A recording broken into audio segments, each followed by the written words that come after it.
Welcome to this week's bonus episode for the Trauma to Testimony podcast. This is your girl Tony, and this week's resilience plan is apply grace. So, a lot of the times when we have been through things and we're in this healing journey, we are so critical and hard on ourselves. So, this week, I want to encourage you to apply grace to it. So, an example of this could be maybe you have been so critical on yourself about being at a certain stage in life. Okay, yes, let's apply grace.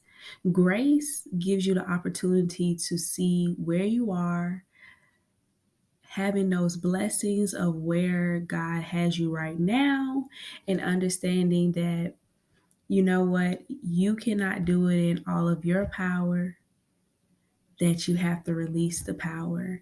And that's being in God's grace, releasing the control, the power, thinking that you can do it all on your own, that feeling of, having to defend yourself and using those defense mechanisms to outweigh just the ability to live in true grace. Okay. So, this week, find ways to practice grace in your life. Find ways to say, okay, you know what? I may not be at this certain place in my life, and I may not understand what I am going through, but what I can do is sit here and be in grace. Because the one thing about grace is that grace allows you to understand that things work on just the timing of God. Like everything happens in God's timing. And you don't have to rush your life or think that you're so far behind when you're living in an area of grace.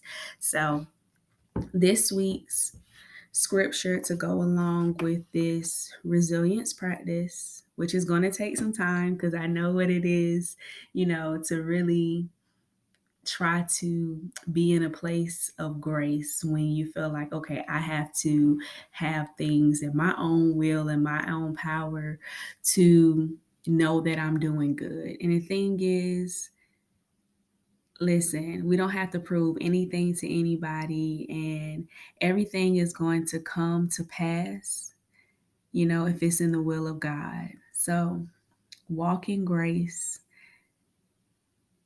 So, our scripture for this week is Second Corinthians verses Second Corinthians 12 verse 9.